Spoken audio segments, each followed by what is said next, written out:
Bienvenue à toutes et à tous, je suis Marius, j'espère que vous allez bien. Nous allons bien évidemment parler du dernier chapitre de One Piece et bon, comme toujours, on est dans des dingueries monumentales, on a l'habitude depuis quelques temps déjà et c'est vraiment cool. Alors, avant de parler du chapitre, un mot rapide sur la première page. Magnifique page en couleur où on retrouve presque tous les Mugiwara en train de chiller tranquille. Enfin, quand je dis presque tous, c'est qu'il y a juste les hommes. Sans les filles, ça fait très bizarre pour le coup. Enfin bon, maintenant, rentrons dans le vif du sujet. Le chapitre commence là où s'était arrêté le précédent. Garp finit par atterrir sur l'île de la Ruche et Prince Grus utilise son pouvoir pour amortir la chute du navire.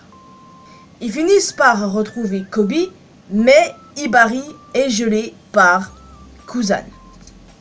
Alors déjà, cela nous montre que Kuzan n'est pas sur le navire qui s'approche d'Egghead. Pour le coup, il y a des chances que ce soit Lafitte et Katarina Devon.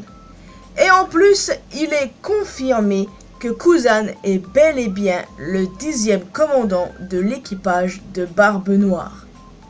Les gars, je dois vous avouer qu'au bout d'un moment, je pensais sincèrement que le 10e commandant était un tout nouveau personnage. Bon, évidemment, il y avait toujours cette possibilité que ce soit Aokiji, mais voilà, maintenant, le débat est clos, c'est confirmé. D'ailleurs, nous avons eu droit à un flashback. En effet, environ un an après sa bataille contre Sakazuki, Kuzan a eu une altercation avec les pirates de Barbe Noire, mais a finalement commencé à sympathiser avec eux. Suite à cet événement, Teach a invité Kuzan à rejoindre son équipage. Autre chose d'intéressant, les pirates de Barbe Noire ont demandé à Kuzan s'il savait quelque chose concernant l'homme à la cicatrice de feu, mentionné pour la première fois par Kid dans le chapitre 1056. Barbe Noire et son équipage pensent que cet homme pourrait détenir le dernier Road Poneglyph. Et selon Lafitte, il parcourrait le monde sur un navire entièrement noir et est capable de provoquer des tourbillons qui détruisent des navires entiers. Probablement un détenteur de pouvoir. De plus, Shiryu soupçonne que l'homme est également allié au gouvernement mondial afin d'empêcher les pirates d'atteindre Loguetail et ainsi de trouver le One Piece. Ça c'est intéressant les amis, c'est très intéressant parce que je pense qu'on s'est planté sur son identité. J'ai spéculé comme beaucoup j'imagine que l'homme à la cicatrice de feu était Aguar di Solo. On sait qu'il a survécu. Et je pensais sincèrement que ce serait lui. Mais là, vu ce qui est raconté, ben, il y a des chances que non, au final. Non, je pense qu'on s'est planté concernant son identité. Et que c'est pas lui. D'autres pensent qu'il s'agit de Dragon. Mais qu'est-ce que Dragon foutrait avec un poneglyphe déjà, pour commencer? Non, non, non. Il y a des chances que ce soit un personnage qu'on n'a encore jamais vu pour le coup, je pense. Et d'ailleurs, j'ai fait le rapprochement avec une déclaration d'Oda qui remonte quand même à un moment dans les années 2000, je crois. En fait, il avait parlé d'un personnage avec un cache-œil qu'il avait hâte de dessiner. Et depuis cette annonce, on ne l'a jamais vu ce personnage. Donc peut-être, je dis bien peut-être qu'il s'agit de l'homme à la cicatrice de feu. Enfin, je pense. C'est une déclaration qui remonte, vous pouvez toujours faire des recherches les amis, mais voilà, ce personnage-là, il a été teasé depuis plusieurs années déjà, et donc du coup, on peut tout imaginer, et j'imagine que ça pourrait être cet homme. De retour au présent, Kuzan et Garp commencent à se battre. Maintenant, la question est, Kuzan est-il réellement passé du côté obscur? Il cache un truc, c'est évident. Il a clairement d'autres motivations. Il a été dit que dans l'équipage de Teach, ils sont unis par un intérêt commun. Et Kuzan veut toujours faire la justice. Rejoindre l'équipage d'Ayunku est une opportunité en or pour lui, n'est-ce pas? Je pense sincèrement que Kuzan n'a pas changé d'un iota.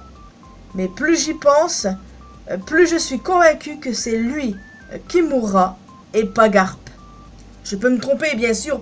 Il y a un dead flag sur Garp, mais aussi sur Aokiji, donc du coup un des deux peut mourir. À l'heure où je vous parle, il est fort probable que dans les chapitres déjà près d'Oda, l'un des deux soit mort. Donc, et si c'est Garp, oh là là là là, ça va pas le faire avec Luffy. Et si c'est Aokiji, ben, bon, en soi pour moi le personnage était destiné à mourir depuis un moment déjà.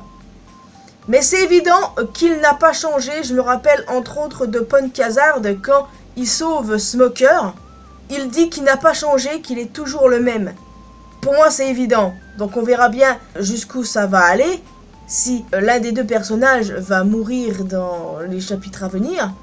Mais bon, je pense qu'il y a plus de chances que ce soit Aokiji qui meurt que Garp. J'ai hâte de voir la suite, mais en tout cas Garp il est quand même pas mal dans la merde, hein. Parce que oui, il y a Kuzan, mais il y a aussi d'autres membres de l'équipage de Teach. Il y a Shiryu, San John Wolf, Avalo Pizarro, Vasco Shot. Donc en gros, il est dans la merde. Et enfin, on passe à la dernière partie du chapitre. Le chapitre se conclut sur la défaite évidente de l'eau. Le Polar Tang a été complètement détruit. Alors que Teach débat sur ce qu'il pourrait faire du OP Nomi, Beppo l'attaque sous sa forme Sulong, sans avoir eu besoin de la pleine lune, grâce à une Rumble Ball spéciale de Chopper. Et il a réussi à sauver son capitaine. Sa forme Sulong est vraiment incroyable. Franchement, je la trouve insane pour ma part. Et bah là, j'ai l'impression qu'il est vraiment en mode cocaine beer. Parce que les Rumble Ball, c'est ni plus ni moins, entre guillemets, de la drogue. De la bonne drogue, quoi. Et du coup, si vous avez vu le film, eh ben, vous savez de quoi je parle. Enfin, je me suis éloigné du sujet. Les pirates du Heart ont été vaincus et Law ainsi que Beppo ont réussi à s'échapper. Vous pouvez pas savoir, les amis, à quel point je suis contente que Law soit toujours en vie. Vous savez, c'était l'une de mes craintes, que Law meure. De voir Barbe Noire faire littéralement room. Voilà ce qu'était ma crainte. Mais maintenant c'est terminé. Je n'ai plus peur parce que je sais que Law est toujours en vie. Et merci Oda, oui, merci Oda. Non mais vraiment, Law, il fait partie de ma longue liste de mes persos préférés. Et le voir mourir, bah clairement j'étais pas prête et je refusais catégoriquement. Non, parce que Law mérite de connaître le secret du Di. Il mérite d'en connaître la signification. Il doit donc rester en vie. Après, il n'est pas exclu qu'il meure bien plus tard, hein. Mais ce personnage ne peut définitivement pas mourir, pas tant qu'il n'aura pas découvert le mystère du Di. Maintenant, allez savoir ce qui va se passer entre l'équipage de Kid qui a été décimé et celui de Law anéanti. Ben ouais, ça rigole vraiment pas les Yonkou, hein. Maintenant, on va savoir ce qui va se passer pour Law. J'ai hâte de le découvrir. Mais c'est pas dit qu'on le découvrira dans le prochain chapitre. Il n'y a pas de chapitre cette semaine, les amis. C'est dommage. Mais il n'est pas exclu que les spoilers sortent. Alors comme d'hab, moi je suis sur le qui-vive. Et je m'éloigne de tout ça. Voilà. Donc voilà les amis, il est temps pour moi de vous laisser ici. J'espère que vous avez apprécié cette vidéo. Si c'est le cas, n'hésitez pas à laisser un commentaire en me donnant votre avis sur ce chapitre. Qu'est-ce que vous en pensez? Que va-t-il se passer entre Kuzan et Garp? Est-ce que l'un des deux va mourir? Est-ce que c'est Garp? Est-ce que c'est Aokiji? Et quel est le véritable but d'Aokiji? Parce qu'on sait qu'il n'a pas changé, c'est pas possible qu'il ait changé à ce point. Et qu'est-ce que vous pensez de Law? Qu'est-ce qui va arriver avec lui maintenant qu'il s'en est sorti vivant grâce à Beppo? Qu'est-ce que vous pensez de la forme Sulong de Beppo? En tout cas, c'est vraiment cool qu'il y ait l'astuce pour que les Minx se transforment sans avoir besoin de la pleine lune. Ça, c'est vraiment cool. J'adore. Vous pouvez aussi laisser un petit pouce bleu, ça fait toujours plaisir. Vous pouvez me retrouver sur mes réseaux sociaux, les liens sont comme d'habitude dans la description. Et le plus important, abonnez-vous à cette chaîne ainsi qu'à ma chaîne secondaire pour qu'on puisse se retrouver dans une prochaine vidéo. Bye bye!